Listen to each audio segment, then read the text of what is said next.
pues nada, cuéntame tu valoración de la huelga.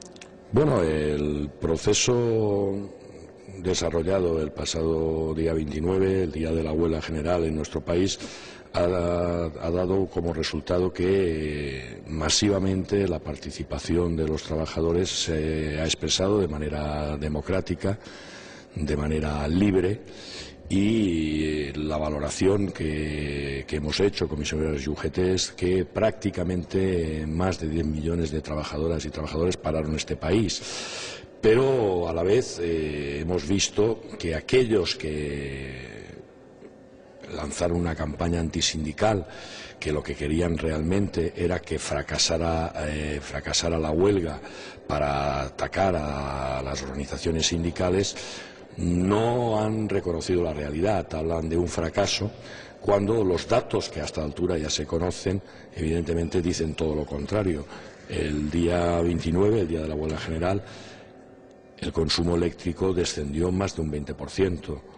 El propio Partido Popular, que se ha apuntado también a quien niega la huelga, reconoce que cerca de 2.000 euros, cerca de 2.000 millones de euros supuso los efectos de la huelga. Eso prácticamente es el 70% del Producto Interior Bruto de un día. Es decir, por lo cual no es compatible hablar de una huelga que ha fracasado y reconocer ese tema.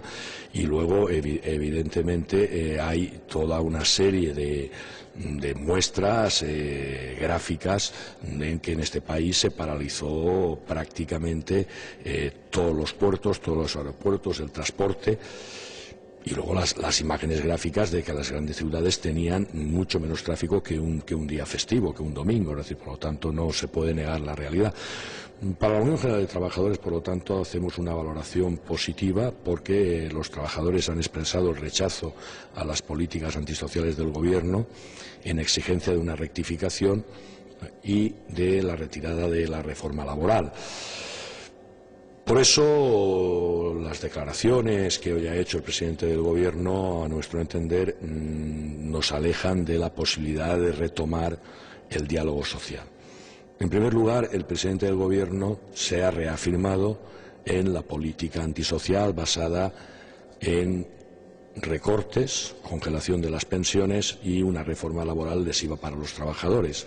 Entonces, la oferta de diálogo que está haciendo, hay que recordarle un tema. El Gobierno tiene la obligación de informar y consultar a las organizaciones sindicales en todos los asuntos que afectan a los trabajadores. Así lo regula la Ley del Gobierno, la Ley 50 del año 1997. Y luego, para volver a un proceso de negociación hay que restablecer el equilibrio. Para restablecer el equilibrio tiene que reponer los derechos que ha lesionado en la reforma laboral. Ese es el tema central. Y luego, evidentemente, hablar de negociar la reforma de pensiones cuando el Gobierno ha hablado de subir la edad de jubilación hasta los 67 años, de aumentar el periodo de cálculo y de aumentar los años de cotización que dan la resultante, que es endurecer el acceso a las pensiones y recortarlas. Evidentemente ese es un proceso que no es que no se pueda negociar, es que quien no quiere realmente negociar es el Gobierno. El Gobierno ya por lo visto ha decidido qué es lo que tiene que hacer.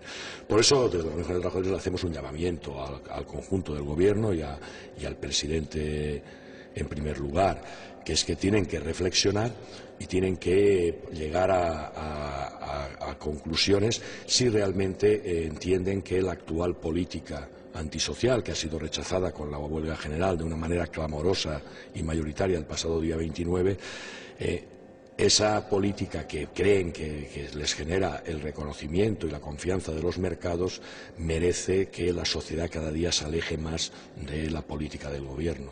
Por lo tanto, creemos que esa reflexión les tendría que hacer llevar a un camino de reconciliarse con la sociedad española y, por lo tanto, rectificar esas políticas económicas y sociales que lesionan a la ciudadanía. ¿Crees que con la llegada igual del nuevo ministro de Trabajo podrían cambiar las cosas? Bueno, las políticas no son una cuestión de las personas, son una cuestión de los equipos, de los programas. Entonces, nosotros no entendemos que una persona sea el que va a producir el cambio, igual que no entendemos que una persona es el responsable de la actual situación, ¿no? Lo que sí que creemos que si el Gobierno reflexiona, si el Gobierno rectifica, si el Gobierno manifiesta su voluntad de enmendar, de retirar la reforma laboral y de no desarrollar las propuestas lesivas que está planteando en materia de pensiones, se abriría un espacio para el diálogo y la negociación con el nuevo ministro de Trabajo. Si el nuevo ministro de Trabajo simplemente va a servir para repetir e informar sobre la política antisocial del Gobierno, evidentemente el nuevo ministro no va a ser precisamente la persona que cambie la actual situación de quiebra del diálogo social. Y una última cuestión. El ministro de Trabajo tiene que ser una pieza central dentro del gabinete y no alguien subalterno que plegado al conjunto de la política económica. Y una última pregunta. Yo quería preguntarte cuál es tu postura en relación a las declaraciones del PP. Dicen que la huelga ha sido un fracaso del Gobierno, de los sindicatos. ¿Tú cómo lo ves al PP? Bueno, el PP, el Partido Popular, se ha movido de una manera claramente interesada, es decir, la deriva de la política económica y social del Gobierno hacia posiciones antisociales, la verdad que en absoluto le desagrada, porque realmente está haciendo el Gobierno de la nación gran parte de las políticas que el Partido Popular quisiera hacer. Pero en absoluto eso supone que tuviera interés en que la huelga se desarrollara como así ha sido, que ha tenido un respaldo masivo de más de 10 millones de trabajadores. Entonces, ¿qué está haciendo el Partido Popular? Hablar de fracaso, pero a la vez dice algo que es completamente contradictorio. Su portavoz, el señor González Pons, habla de fracaso de la huelga, de fracaso de los sindicatos y automáticamente dice que la huelga ha causado un gran daño a la economía y habla de 2.000 millones de euros, que es lo que se perdió el día 29. Eso representa prácticamente el 70% del Producto Interior Bruto de un día. Por lo tanto, está reconociendo que la huelga ha sido masiva y que la huelga ha tenido un seguimiento y un respaldo completamente mayoritario.